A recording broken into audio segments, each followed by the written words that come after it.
buenos días, mi nombre es María Priscila Suárez Roca, estudiante de la carrera de Educación Inicial de la Universidad Estatal Península de Santa Elena. Los temas que hablaremos en el video son perspectivas filosóficas, paradigmas y enfoques del conocimiento científico y los tipos de investigación. ¿Qué resultados se busca obtener con este video? Se busca que el receptor pase de ver a la investigación como una simple serie de pasos a entenderla como un proceso lógico y filosófico. Y así esto le va a permitir convertirse en un investigador más consciente, crítico y efectivo. Bienvenidos a este video. Continuamos con nuestra información. El principal tema, las corrientes filosóficas.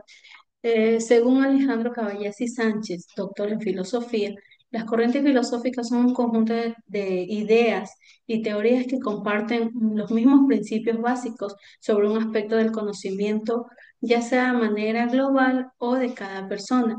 Entre el principal corriente filosófica tenemos el empirismo.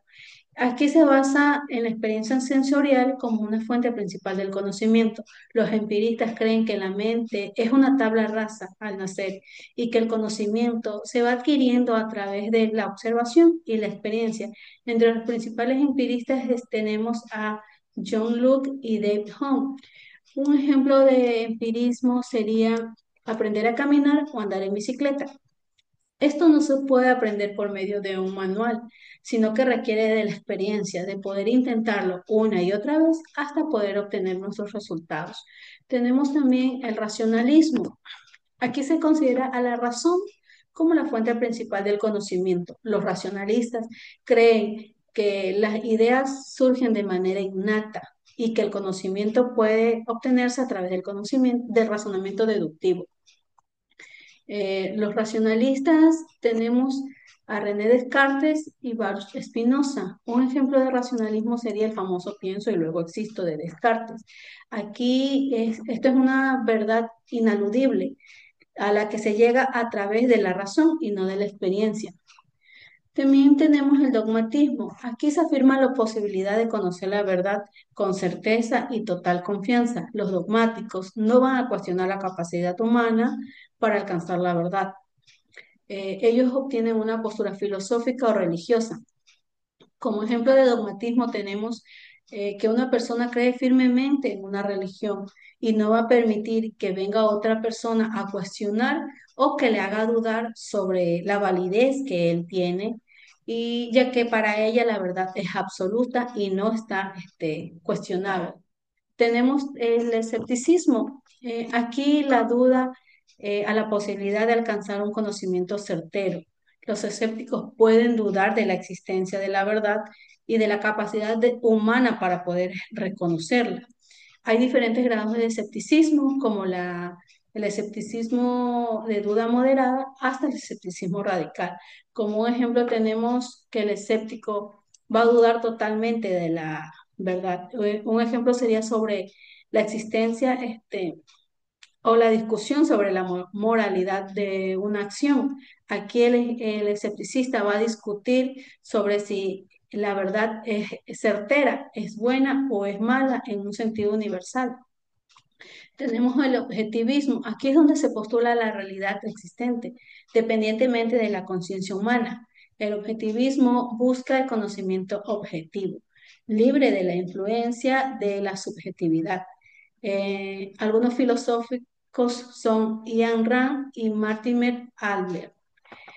Eh, Tenemos como un ejemplo de objetivismo la afirmación: el agua hierve a 100 grados centígrados a nivel del mar. Esto es un hecho objetivo. No importa de lo que la persona piensa o sienta, esto es un hecho que ha sido comprobado, verificable. Tenemos también el subjetivismo. Aquí se afirma que el conocimiento está influenciado con la perspectiva individual. Puede llevarse a la idea de la verdad, que es algo relativo debido al conocimiento o sentimiento de cada persona.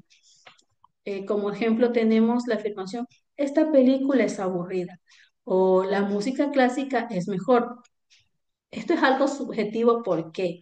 Porque ya depende completamente de la percepción, gustos y emociones de cada persona, de la persona que está emitiendo este comentario, y no de una verdad universal.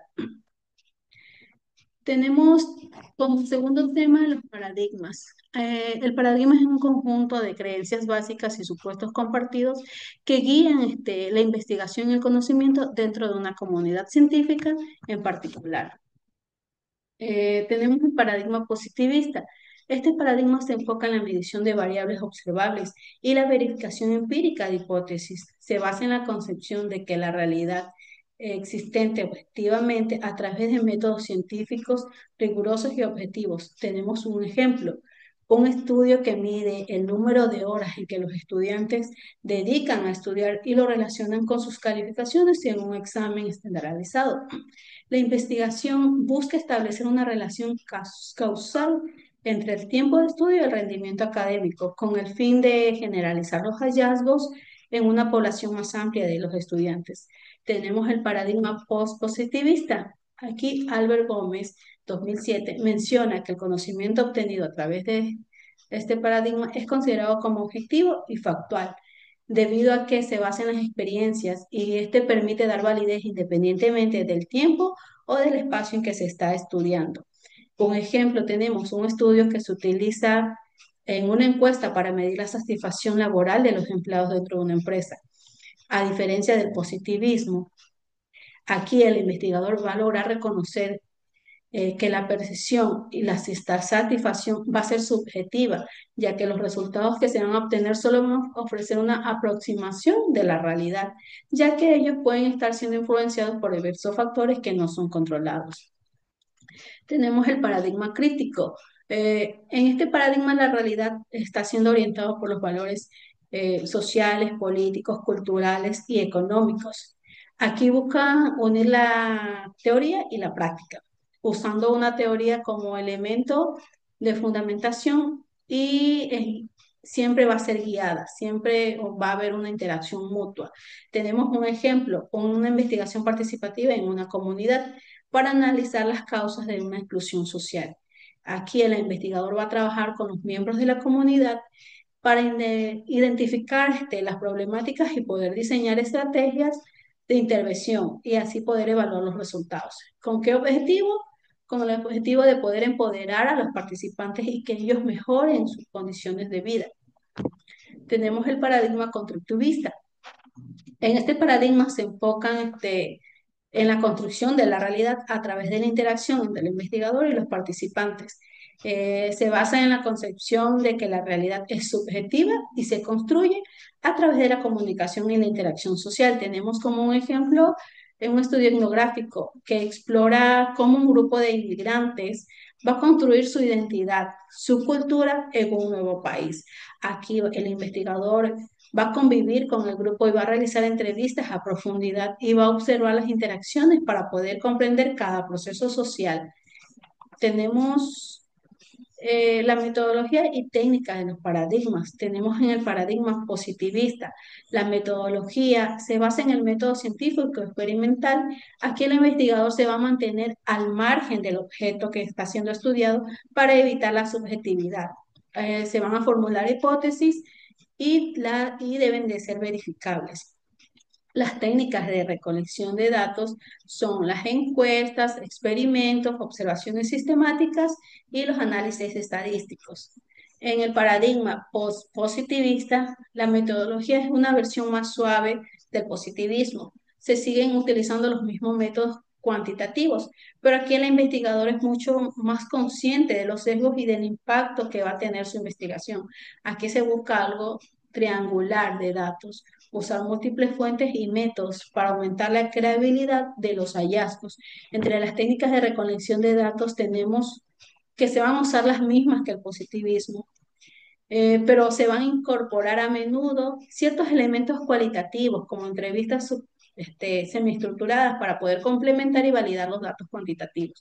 En el paradigma crítico, la metodología se basa en la acción, reflexión, acción. Aquí no se busca solo entender la realidad, sino también poder cambiarla. Aquí los participantes van a ser considerados como co-investigadores. Las técnicas de recolección de datos que se van a usar aquí, la investigación, acción participativa, la entrevista a profundidad en grupos focales y el diario de campo reflexivo.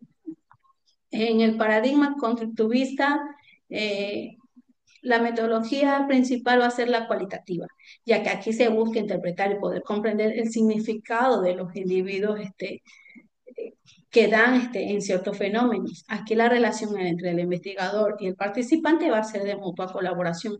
Las técnicas de corrección de datos van a ser los estudios de casos, entrevistas a profundidad, la etnografía y el análisis de contenido y del discurso. Eh, Como tercer tema tenemos los enfoques del conocimiento científico. Aquí la investigación científica es muy crucial para el conocimiento y el progreso de la sociedad, ya que a través de la investigación científica se van a descubrir nuevos fenómenos y se van a desarrollar nuevas teorías que van a validar ciertos principios que ya tenemos. Tenemos el método cuantitativo.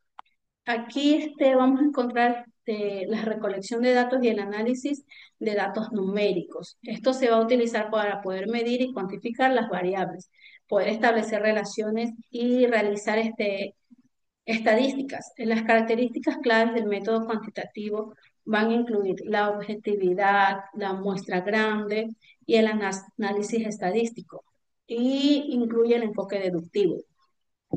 En el método cualitativo, este método se centra en la comprensión en profundidad de fenómenos, tanto complejos y subjetivos. Aquí la recolección y análisis de datos no es numérica, sino más bien son entrevistas, observaciones y los análisis de textos. Las características claves de este método son la exploración y comprensión de significados, las muestras pequeñas y selectivas y el análisis interpretativo. Y aquí encontramos un método inductivo. En el método mixto, como su nombre mismo lo indica, aquí van a combinar los dos métodos, el cuantitativo y el cualitativo. Este busca aprovechar las fortalezas de ambos métodos para obtener una comprensión más completa y enriquecedora de los fenómenos estudiados. Entre las características de este método encontramos la integración de datos, la triangulación, el diseño de investigación.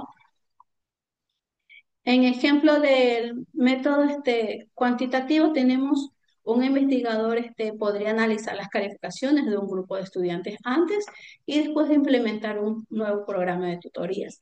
En el método cualitativo, un ejemplo sería un estudio podría realizarse a través de entrevistas a profundidad con estudiantes universitarios para poder entender sus desafíos y éxitos al estudiar en línea. Y como un ejemplo del método mixto, tenemos en una escuela se quiere evaluar la efectividad de un nuevo programa. En la fase cuantitativa se va a aplicar una encuesta a 200 estudiantes para poder medir en una escala del 1 al 5 su nivel de empatía y autoconfianza antes y después del programa. En la fase cualitativa se va a seleccionar a 15 de estos estudiantes para poder realizar la entrevista a profundidad. Tenemos los tipos de investigación. Tenemos el tipo de investigación exploratoria. Aquí el estudio tiene una utilidad especial, ya que va a permitir al investigador formular hipótesis de primero y segundo grado, las cuales pueden ser muy relevantes en el nivel más profundo de estudio propuesto. Aquí se considera una etapa de inicio en la investigación. En la práctica es más fácil, pues la iniciación es la iniciación del conocimiento científico. Tenemos un ejemplo: determinar la deserción escolar en los niveles de inicial y primaria de un estado específico para entender la magnitud del problema. Esta investigación va a ser exploratoria. ¿Por qué? Porque la meta principal no solo es describir con precisión o explicar por qué ocurre la deserción, sino más bien aclarar la situación, poder familiarizarse con ella y establecer un marco referencial inicial que permita a futuros investigadores diseñar nuevos estudios más específicos y enfocados. Tenemos la investigación descriptiva.